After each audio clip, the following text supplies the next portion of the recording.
एक धर्म के रूप में, एक संस्कृत के रूप में हर विद्वान यहां पे सभागार में जितने भी हैं वो आप मानेंगे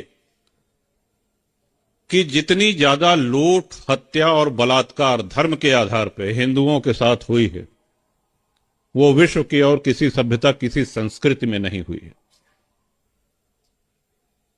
गिनती नहीं है, अनुमान नहीं लगाया जा सकता। और वो इसलिए भी कि एक और जहां हमने अपने शस्त्र छोड़े वहीं कूटनीति के तहत हम जातियों में बांट दिए गए।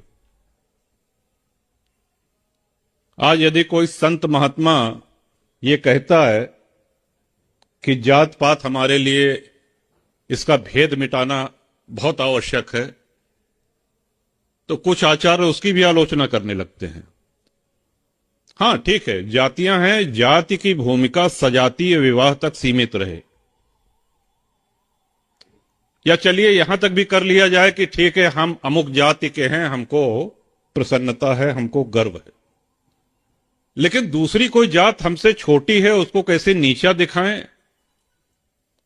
यहीं से हम अपने आप चाहे अनचाहे अपने धर्म को कमजोर करना शुरू कर देते हैं। मोहम्मद बिन कासिम पहला आक्रांता था जिसने भारत पे हमला किया, और युद्ध के बाद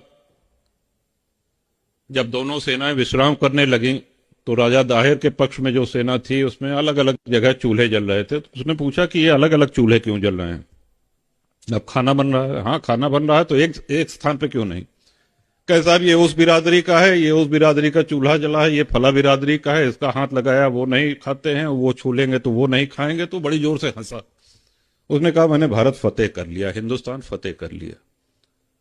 और हम हैं कि आज तक इस ऐतिहासिक भूल को देखते हुए भी अनदेखा कर रहे हैं, समझते हुए भी नासमझ बन बैठे हैं। हां, ये सनातन एक नई करवट ले रहा है। अब आप लोगों में उत्साह देखने को मिलता है, नौजवानों में उत्साह देखने को मिलता है, बेटे बेटियों में उत्साह देखने को मिलता है। अब लोग खुल के बोल रहे हैं, बड़ा ही सकारात्मक है ये। लेकिन अभी भी बहुत कुछ करना है।